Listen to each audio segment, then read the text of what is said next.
Un abrazo para ustedes, como siempre es un gusto y un placer acompañarlos a esta hora con información deportiva. Estamos listos en Fanático desde la cabina en las señales de Ecuador TV y Pública FM. Hoy estaremos hablándoles un poquito de los partidos, de lo que sucedió el día de ayer, tanto en Guayaquil en la Copa Libertadores como en Quito en la Recopa Sudamericana, repasando algunas imágenes también de estos partidos y analizando lo que sucedió tanto con Barcelona como con Independiente del Valle. Hoy creo que estoy solo, ¿no? No hay... el señor Abad se ha caído en la ciudad de Guayaquil, no hay señal, dicen desde el puerto principal, no hay señal de vida del señor Abad, ¿no? Eso es lo que pasa. Y ya próximamente, pues Jacinto estará reintegrándose a sus actividades acá en la capital de la República. Bueno, le voy a pedir entonces a producción las imágenes para entrar en materia. Tenemos que analizar estos partidos, los cotejos que se dieron el día de ayer por la Copa Libertadores en Guayaquil entre Barcelona y Cerro Porteño y el partido de ida de la final de la Recopa Sudamericana, este partido entre Independiente del Valle de Ecuador y Flamengo de Brasil, que tendrá su revancha. Estos dos partidos tendrán su revancha la próxima semana en Asunción y en Río de Janeiro. Parada difícil la que tienen los equipos ecuatorianos luego de estos resultados que se dieron el día de ayer. En el caso de Barcelona es bueno empezar ganando. El caso del Club Torero pues marca ya una diferencia porque le obliga a Cerro Porteño a tener que vencerlo con 2 goles de diferencia si quiere clasificar. Cualquier resultado, el de la mínima diferencia, nos traerá el 1-0, será el único resultado que lleve esta serie a los penales, y cualquier otro resultado con diferencia de un gol hará que esa diferencia sea favorable a Barcelona por el gol de visitante. 2 goles de diferencia, marcarlos en esta instancia es bastante complicado, es bastante difícil. Esto pues en torno a lo que sucedió el día de ayer en la ciudad de Guayaquil. Más allá de esto, los rivales van evolucionando.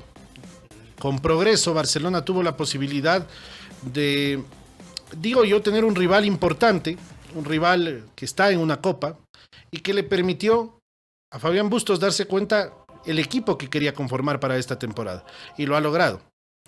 Tiene un equipo base, ya tiene un equipo en el que él confía, que a propósito tendrá que hacer una variante para el partido de vuelta en Asunción, porque Darío Aimar acumuló su tercera tarjeta amarilla y no podrá actuar en este partido. Tendrá que echar mano de Anthony Bedoya, tendrá que jugar Gustavo Vallecilla, tendrá que buscar alguna variante Fabián Bustos para el cotejo de la próxima semana en la Nueva Olla.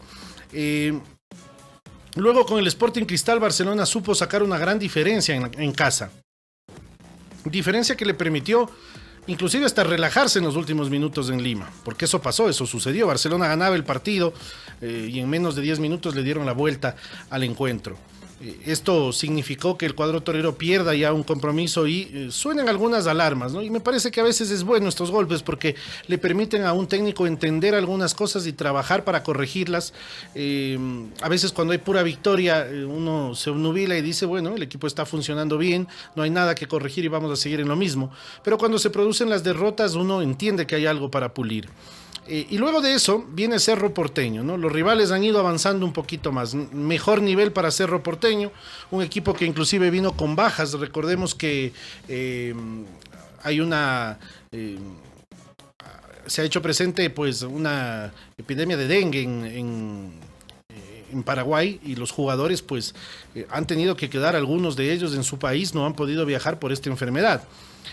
Y más allá de eso, Cerro Porteño se ha puesto con un equipo en cancha difícil, ordenado, un equipo al estilo paraguayo, bajo la conducción del Chiqui Arce. Ese es el estilo con el que obviamente se va a presentar ese equipo, con jugadores de experiencia como el Topo Cáceres, como Nelson Aedo Valdés, que el día de ayer hicieron un buen partido, ¿no? A momentos inclusive exigieron la buena participación de Javier Burray. Pero Barcelona tiene algunos aspectos que me parece que son importantes destacarlos. Ya lo hemos dicho, Burray anda en un nivel altísimo, anda muy bien el portero argentino. Cualquier error que comete la saga, que me parece que es el punto flaco de Barcelona, que no termina de acomodarse la saga del cuadro torero, Burray está ahí atento como para ayudar a que no se genere una anotación para el cuadro rival. De medio campo hacia adelante lo de Barcelona es destacado. El quite y la distribución que brinda Piñatares y Márquez es bueno. Es un trabajo que fundamenta la posibilidad de que el cuadro torero sea netamente ofensivo con 4 jugadores. Es decir, lo que hace Piñatares, lo que hace Márquez, compensa de alguna manera la falta de marca, por ejemplo, de Fidel Martínez o de Leandro Emanuel Martínez, del mismo Quito Díaz, jugadores también de medio campo. Pero ellos, como no tienen una capacidad de marca, no tienen una obligación de marca permanente, lo que hacen es generar fútbol. Y en esto de la generación del fútbol, Barcelona ha labrado una trilogía muy interesante. Una trilogía que le puede complicar a cualquier equipo, porque se unen algunos aspectos. Creatividad con Díaz y Martínez, Emanuel Martínez, gol con Fidel Martínez, anda en racha, ya lleva 6 en esta Copa Libertadores, nada más y nada menos, marcando en 5 partidos consecutivos. Y de alguna manera, esta presencia goleadora de Fidel Martínez ha tapado la ausencia goleadora de Jonathan Alves. Más allá de que no llegan los goles para Jonathan Alves, salvo el penal que le marcó al Sporting Cristal, Alves es un jugador que colabora porque se mueve por todo el frente de ataque. Ayer, por ejemplo, la jugada en la que se genera la única conquista del partido, la hace Jonathan Alves, aguanta con el cuerpo, se pone adelante del marcador que no tiene más que talarlo. Y en el tiro libre Fidel Martínez aprovechó y puso el 1-0 que sería definitivo en el partido.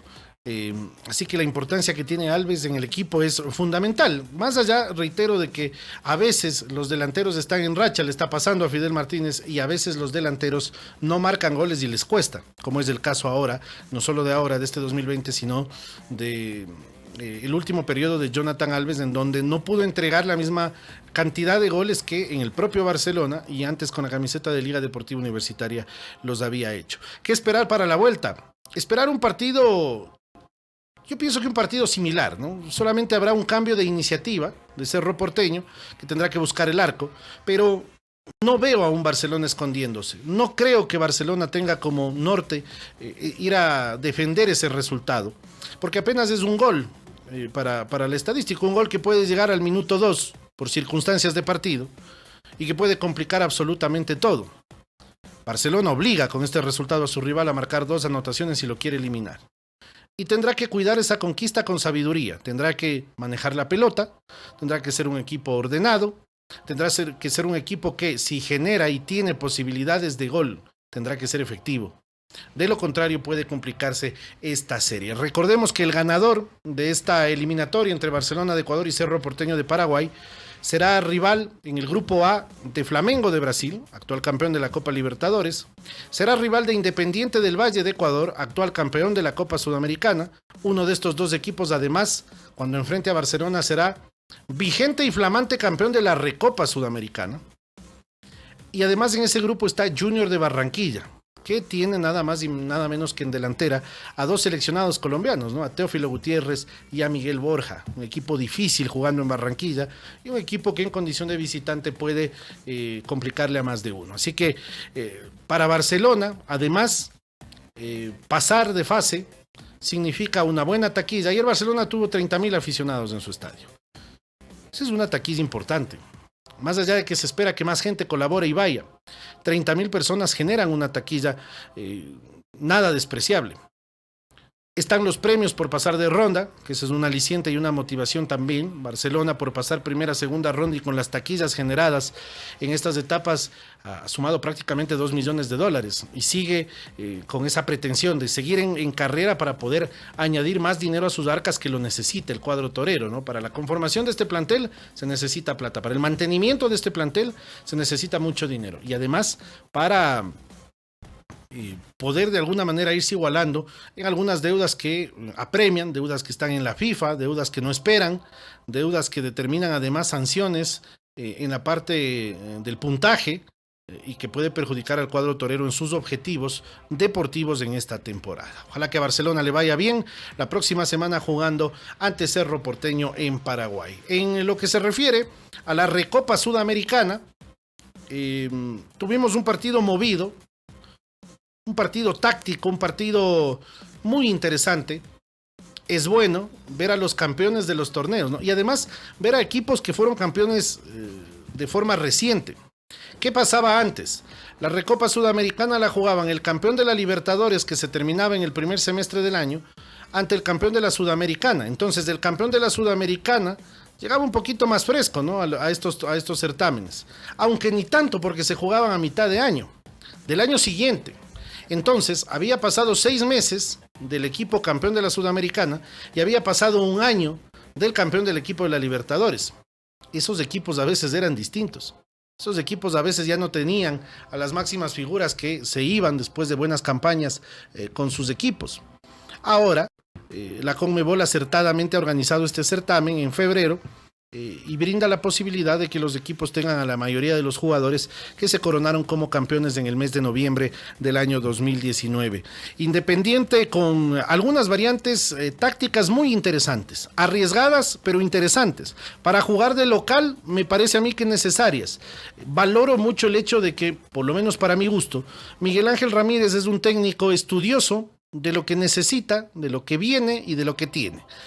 En casa propone un fútbol vertical, un fútbol por los costados sobre todo, un fútbol de toque en el medio campo, un fútbol en donde el Independiente puede demostrar que se siente cómodo jugando no solamente bajo una premisa, sino que puede variar dentro del partido. Y ayer le tocó hacer frente a Flamengo, ¿no? Ayer Flamengo le bloqueó tácticamente algunas salidas al cuadro de Independiente del Valle. Por ejemplo, lo puso a Diego, este gran jugador que tiene el cuadro de Flamengo, como sombra de Cristian Pellerano, porque no es un descubrimiento, pero creo que está a vista de todo el mundo, que Cristian Pellerano es el motor que mueve a este equipo.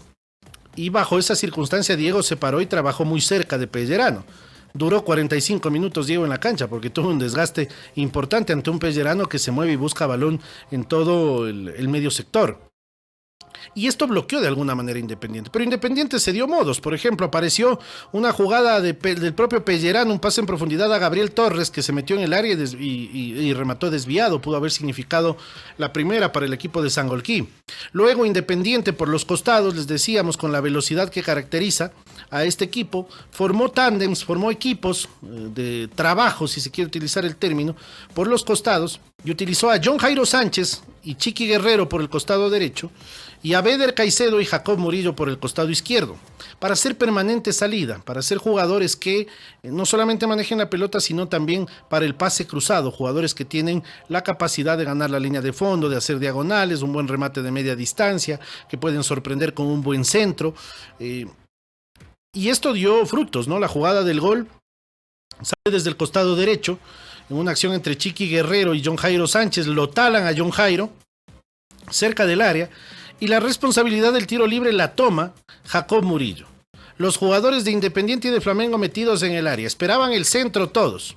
Jacob se atrevió, remató al arco y le salió un golazo, marcando el 1-0 a favor del equipo de Independiente del Valle. Además, contribuyendo para una estadística, no mire cómo son las cosas. Los equipos ecuatorianos, Liga y ahora Independiente, han jugado en total 5 partidos en la historia de la Recopa Sudamericana. Hasta el momento, el fútbol ecuatoriano está invicto en este certamen. ¿Por qué? Porque Liga ganó 3 partidos y empató 1, y ayer Independiente del Valle empató un partido más. Es decir, no conoce la derrota el fútbol ecuatoriano en la historia de la Recopa Sudamericana. Además, Jacob Murillo se convierte en el único jugador ecuatoriano, nacido en Ecuador, más bien dicho, que ha marcado goles, porque en el año 2009 Claudio Bieler hizo 2 goles para Liga y además Carlos Espínola y Enrique Vera, jugadores, en el caso de Espínola, que ya estaba naturalizado, pero nacidos en el Ecuador, solamente Jacob Murillo. Y en la siguiente Recopa, para Liga Deportiva Universitaria, los 2 goles que se marcaron en Quito y que bastaron para el título del cuadro albo, los marcó Hernán Barcos, ¿no? Entonces Jacob Murillo se convierte en el primer ecuatoriano en anotar en la Recopa y el único hasta el momento. Luego despertó Flamengo en la parte ofensiva, viéndose abajo en el marcador, generó algunas posibilidades. Una acción de Bruno Enrique terminó dentro del arco de Independiente, pero fue nulitada por posición adelantada. Y en el segundo tiempo, el riesgo que corre Independiente al jugar a veces con sus líneas muy adelantadas, con esta posibilidad que queda muchas veces de dejar a los backcentros mano a mano con los delanteros, ¿no? Esto como filosofía de Miguel Ángel Ramírez. En ese mano a mano, Bruno Enrique le ganó a Richard Schun, que entró y definió y puso el empate.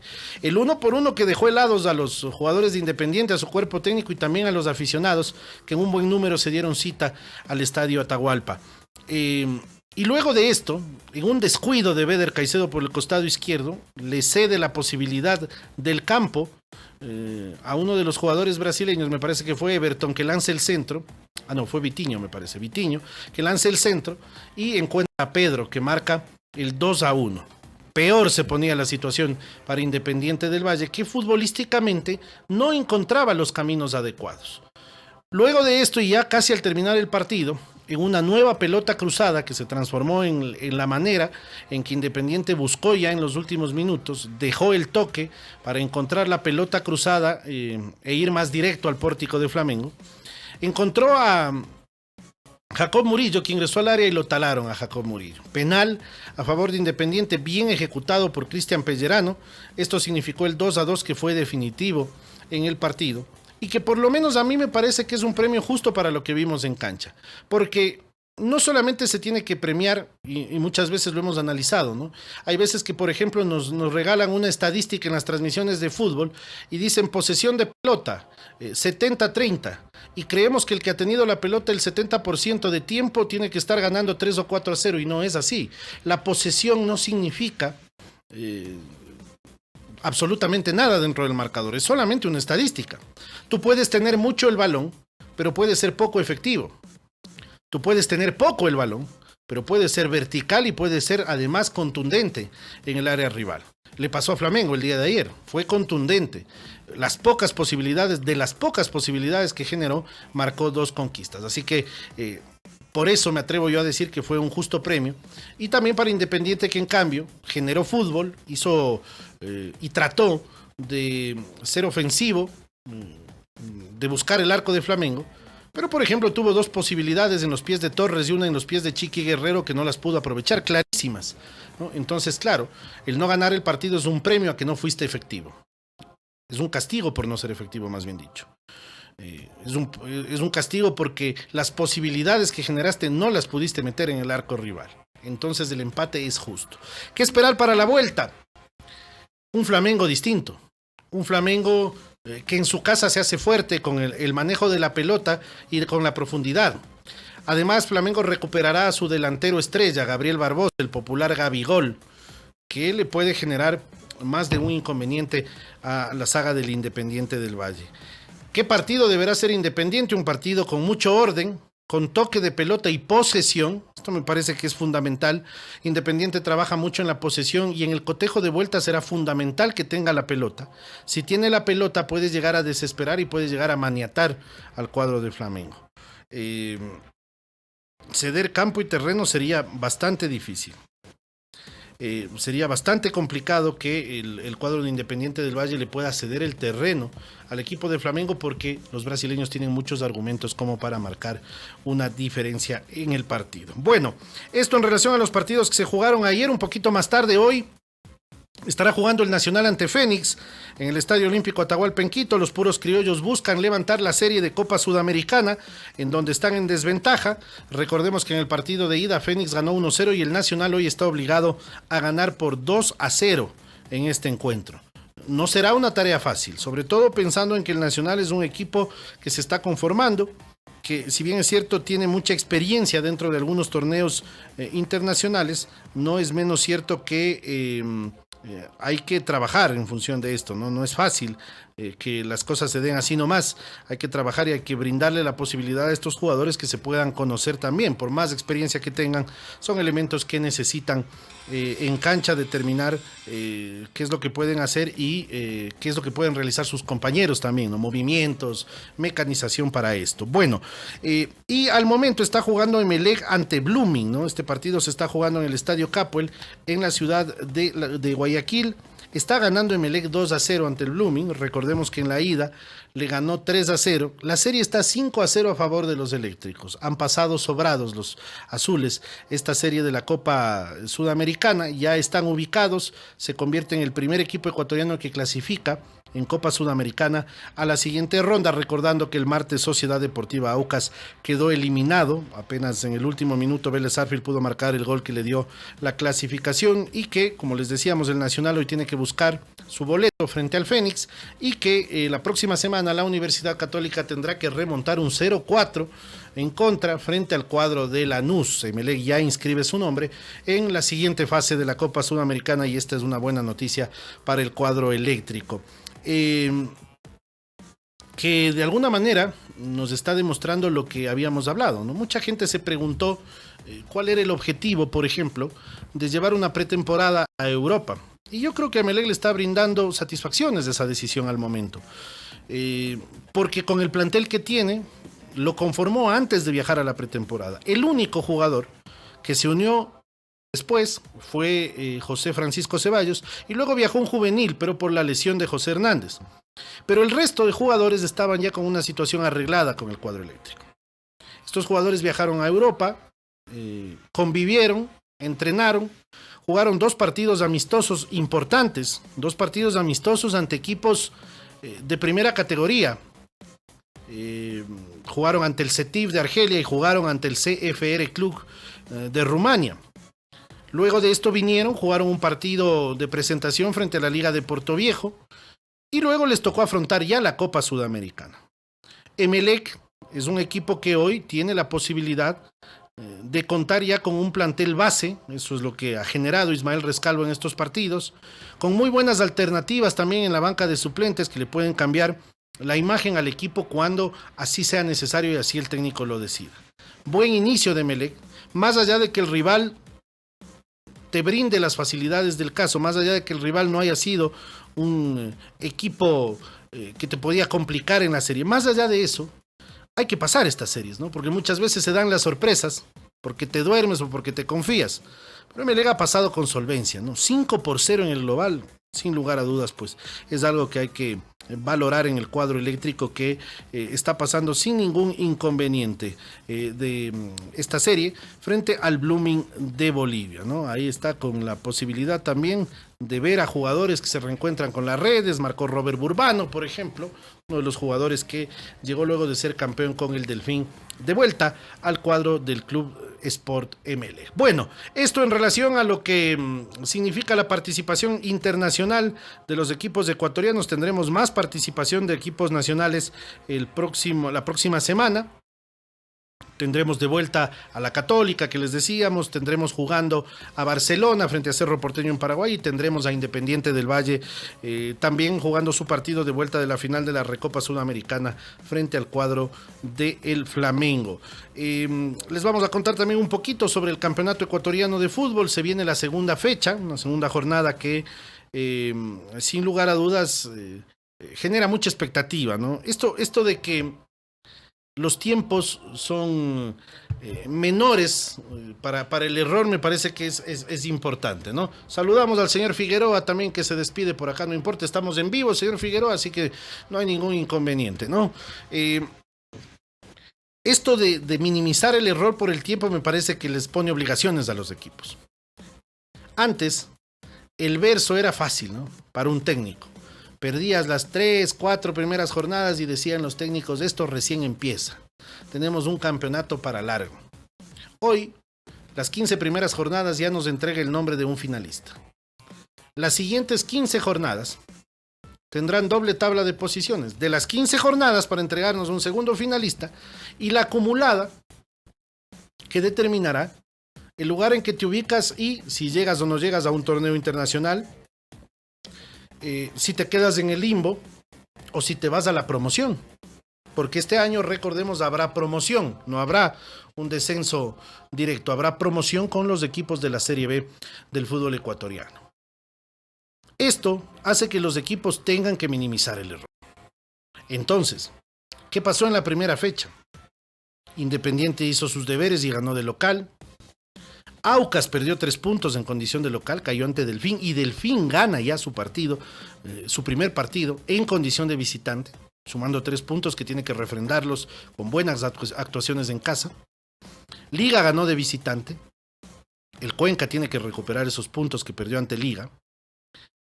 El Nacional ganó, Orense y Emelec empataron. Orense pierde 2 puntos en casa y Emelec ya gana 1 afuera, más allá de que mucha gente no quedó contenta con el resultado del cuadro eléctrico. Macará perdió 2 puntos ante Católica en Ambato y Católica ya ganó su primer punto en casa, y decíamos en el análisis que no solamente se trata de ganar puntos, sino también de restarle la posibilidad a uno que es posiblemente un rival directo, como es el caso de este partido entre Macará y Católica, de que no sume de a 3. Barcelona perdió 2 puntos en casa y Técnico ganó 1 en condición de visitante.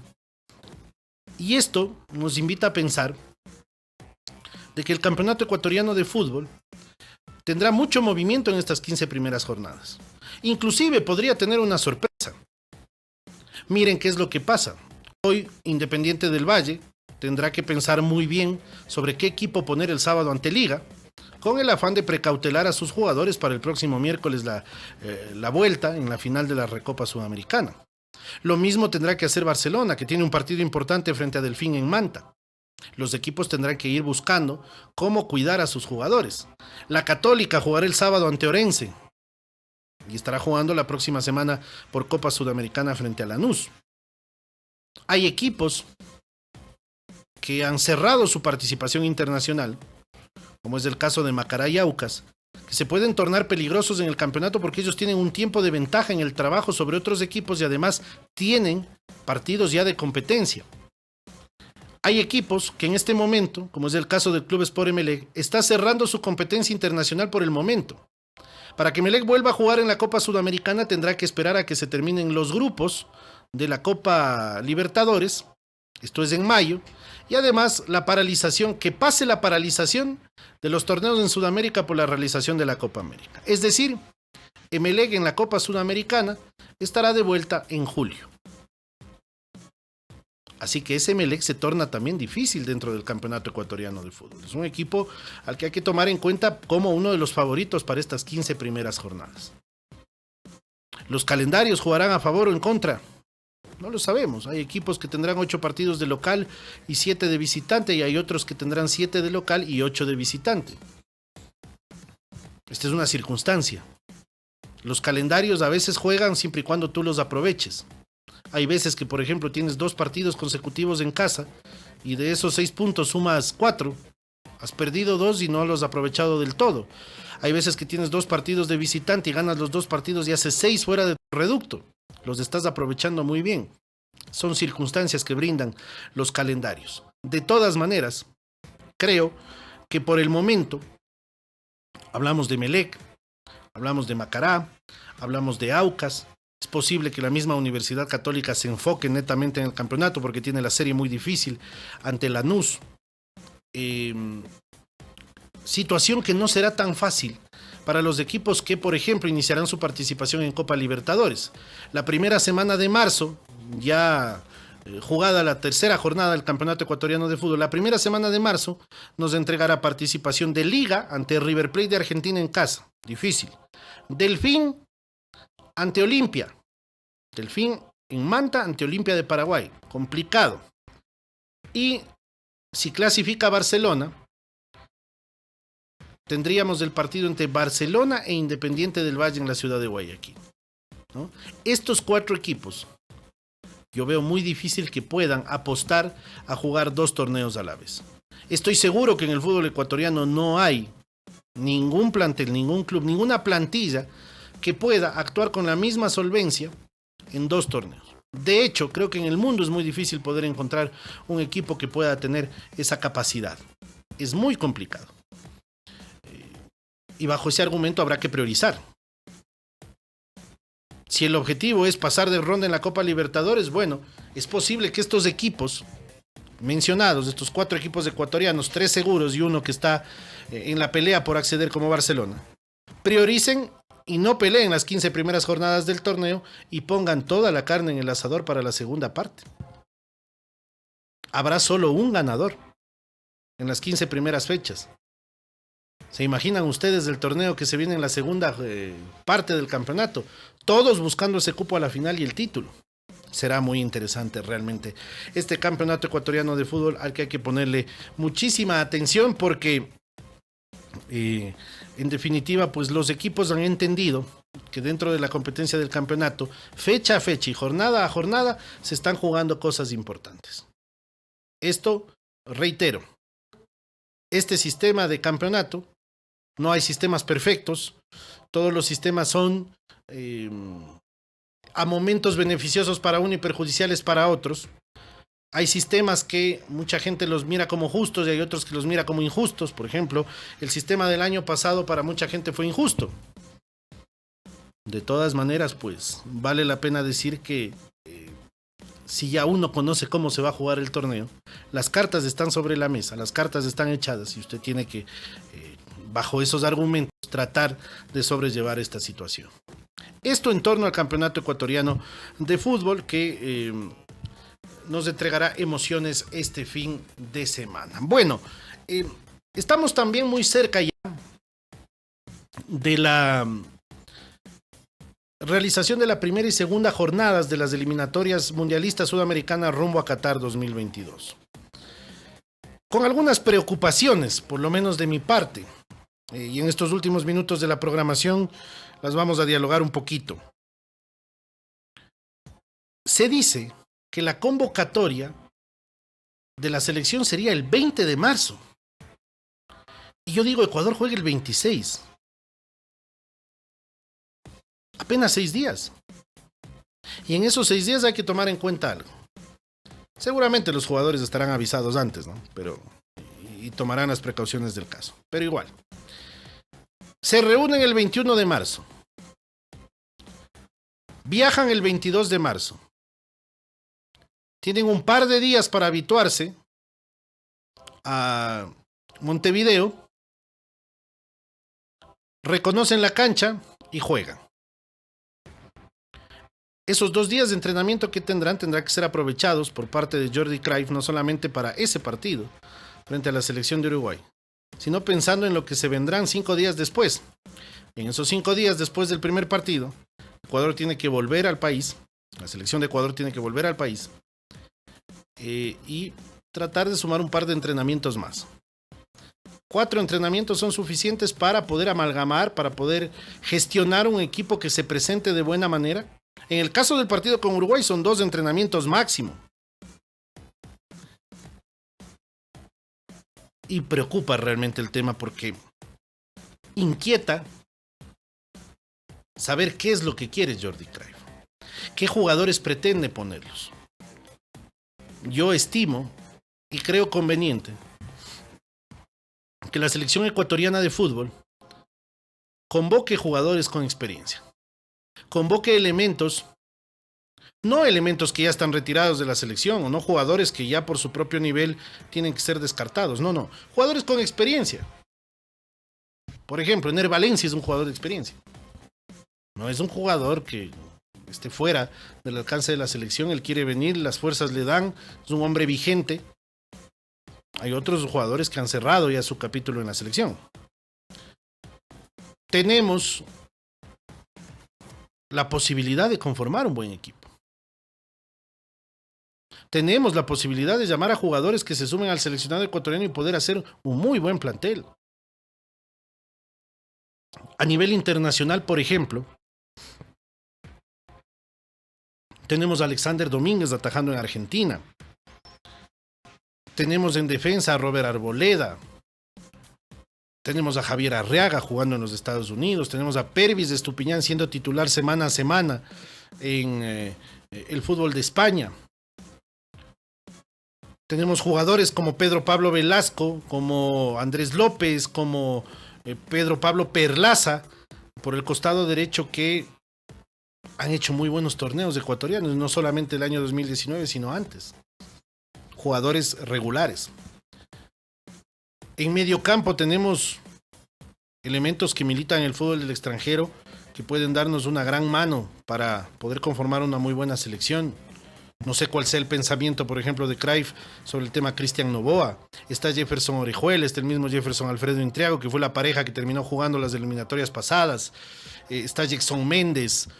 Un poco más adelante, Ángel Mena, Miller Bolaños, Fidel Martínez en el puesto que está funcionando hoy en Barcelona. Tenemos jugadores también en el ámbito local que pueden echar una gran mano. Adelante tenemos a Ener Valencia, que lo mencionábamos, tenemos a un Michael Estrada que está marcando diferencias en el fútbol de México, ya lleva 5 goles, ayer hizo un doblete.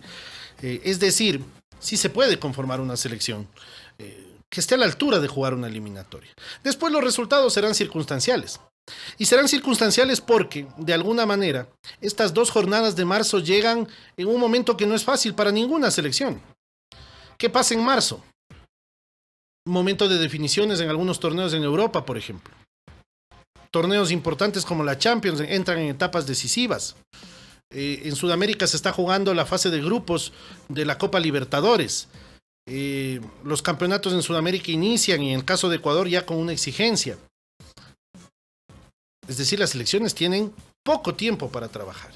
Y en ese poco tiempo que tiene para trabajar una selección, lo que hay que hacer es buscar a los elementos idóneos para que puedan llegar y puedan ser parte del equipo tricolor. Luego de eso, Ecuador tendrá abril y mayo para que Jordi Cruyff observe jugadores, para que determine quiénes le funcionaron en el primer llamado de eliminatorias, perdón, y forme una buena selección para la Copa América. En la Copa América, de lo que tengo entendido y hemos podido conocer, esos 5 partidos servirán, porque además servirán mucho, porque aparte de los 5 partidos va a tener convivencia, va a tener entrenamientos, va a tener la posibilidad de observar a muchos jugadores más, de ponerlos en la selección, de darles minutos. Y esto es bueno, porque tendrá un tiempo que las eliminatorias no se lo permiten. Así que esa Copa América, mire cómo son las cosas, ¿no? La vamos a seguir tomando como un banco de pruebas. No creo que nos alcance para ir a disputar algo importante, pero el norte de la dirigencia del fútbol ecuatoriano siempre ha sido el Mundial, más no una Copa América. Así que esta Copa América le puede servir al holandés Cruyff para que pueda determinar qué jugadores son los necesarios para su equipo y los que seguirán jugando, porque tendremos septiembre 2 partidos, octubre 2 partidos y noviembre 2 partidos más, ¿no? Eso un poco el calendario que tiene la selección ecuatoriana de fútbol, que por lo pronto tiene garantizados 13 partidos en el año. Por lo pronto son 8 partidos de eliminatorias y 5 partidos asegurados ya de la selección ecuatoriana en la Copa América. Veamos qué es lo que hace el señor Jordi Cruyff para lo que se viene de aquí en adelante, los partidos sobre todo del 26 de marzo frente a la selección de Uruguay en Montevideo y el 31, perdón, frente a Argentina en Buenos Aires, y el 31 de marzo, estaba hablando de Uruguay en Montevideo, ¿no? Qué cabeza la mía.